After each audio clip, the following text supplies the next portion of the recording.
बड' लेटेस्ट आपडेटआव बयखौबो बरायबाय। दिनैनि रादाबखौ फरायदों आं प्रमद खाख्लारि। गिबि निउसआव दङ बाक्सायाव सासे सुबुङा मैदेरखौ बुथारदों।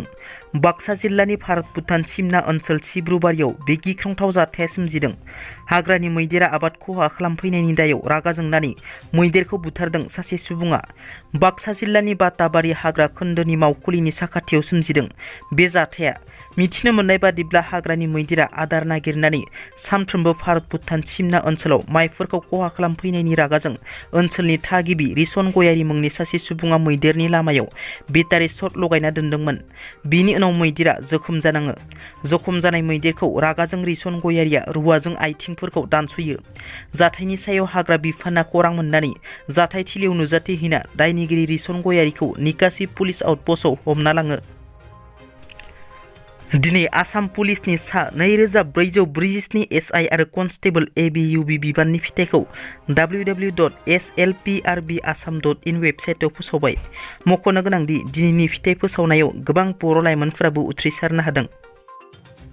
अस्ट्रेलिया हादरनि एडलेड सिटीआव खुंजानाय फेशन इभेन्टआव बर'नि सिनायथि आर'नाइ बटिक्स फेशन फोरबोआव मानगोनां आलासि आरो गोजौ बिबाननि मानसिफोरनो बर'नि सिनायथि आर'नाइजों मान बावो। बे फेशन इभेन्टआव साउथ अस्ट्रेलिया लेजिस्लेटिभ काउन्सिलनि डिपुटि लिडार मुस्रिमा जिंली बिथाङा जर'खा आलासि महरै बाहागो लायो। बिथांनोबो बर'नि सिनायथि आर'नाइजों मान बावो। मख'नो गोनांदि बे बटिकनि फोरबोखौ थांनाय 11 सेप्तेम्बर खालाराव साउथ एसियान फेशन आरो डिजाइनखौ दिन्थिफुंनो आरो जौगाखांहोनो थाखाय खुंनाय जायो।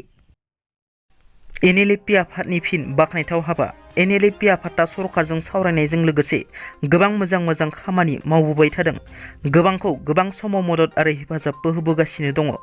NLFB आफादा सासे आइजोनो थै दान होनानै जिउ रैखा खालामदों। क'क्राझार जिल्लानि सिङाव थानाय सामसिंखिला गामिनि धनन्जय बसुमतारीनि बिसि खन्थाइ बसुमतारीया 5 दाननि गोर्बोआव दंमोन। नाथाय सम आरो दान जायैयावनो हरखाब ब्लिडिं जानानै देहाया लोरबां जानायनि थाखाय खन्थाइ बसुमतारीखौ क'क्राझारनि MRM हस्पिटालाव लानानै थांदोंमोन। नाथाय बेयाव डक्टरा आखाइ दैखाङो आरो बङाइगावनि लवार आसाम हस्पिटालाव थिनहरो। खन्थाइ बसुमतारीनि देहायाव थै खम जानायनि थाखाय 10 इउनिट्स थै सोनो गोनां जादों।